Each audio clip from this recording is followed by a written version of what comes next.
Hey guys, welcome to the comic book review. Today we're talking about The Batman's Grave, #1 by DC Comics. So let's jump into it. This is by Warren Ellis and Brian Hitch, who Warren Ellis is an amazing writer, and I'm like, okay, I'm gonna presume Batman's gonna die by the end of this. It's called Batman's Grave.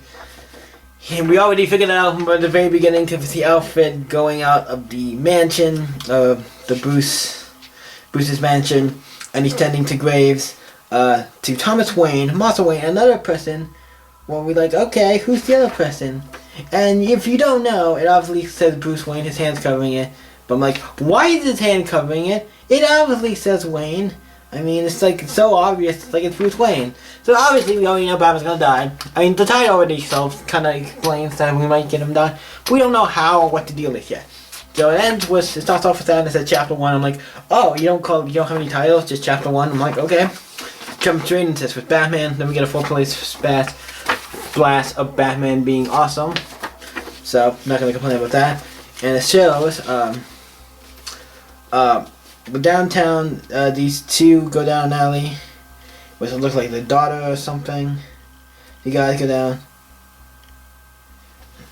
And then these guys, muggers, come in and attack them, and then Batman comes in and saves the day, obviously. And stops the muggers and beats them and like, yeah, he's like, officer, whatever, have a nice night.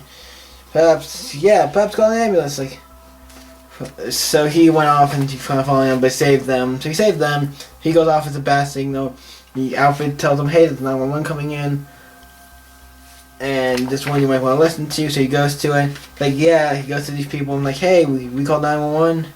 Batman's like, we called 911. I'm like, well, we did, there was a guy next door, the room smells like death and decay. So he goes in, Batman goes in there to the room and finds out that there's a dead corpse in there. I'm like, oh, somebody's dead now. Well, and that kind of explains the smell. But he also had pictures of Batman all over the room, so he goes around, gets his camera, takes pictures of record stuff, and he tells, he like commits a goal, and there's a person in this place, come and take a look at him. And then we see, Batman goes back to the cave, and his outfit is sitting there with a drink.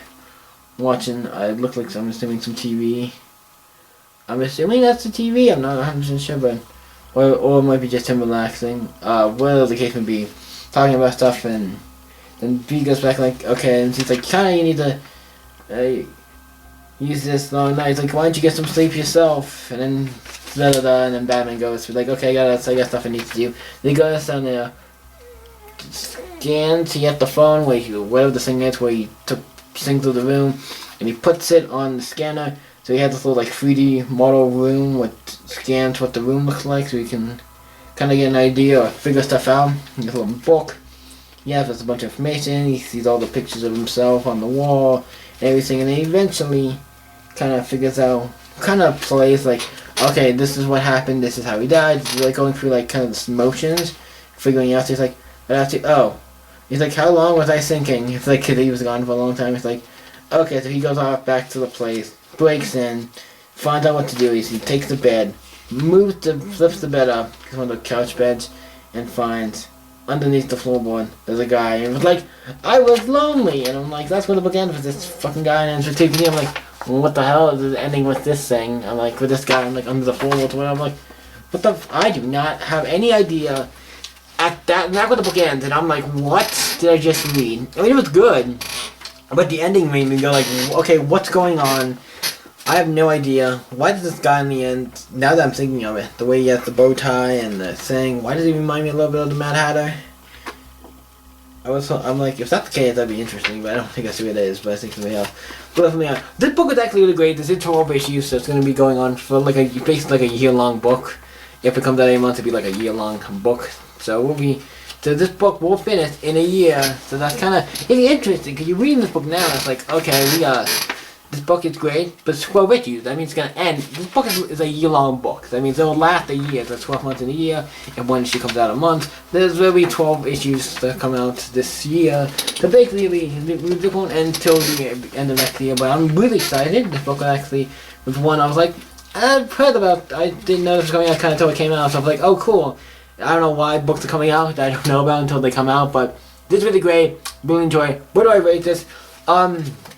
It is the first issue, so it has that first issue feel like But I like the color. Some first issues have that feel where you're like, yep, it's a first issue. This is the first issue. It's kind of like setting up stuff. He's playing us in books do a bit though. The second one did fine. I mean, setting up some stuff, and I'm kind of a little like interested to see what's going on because it's a little confusing at the end what the guy on the floorboard is and what the hell's going on. I'm kind of confused. So we'll have to see what happens in the next issue. But I gotta give us a solid.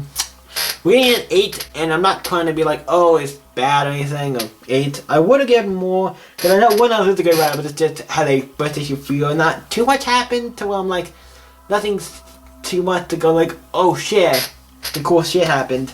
It's cool, but nothing like super amazing, like stupidly happened in the first issue.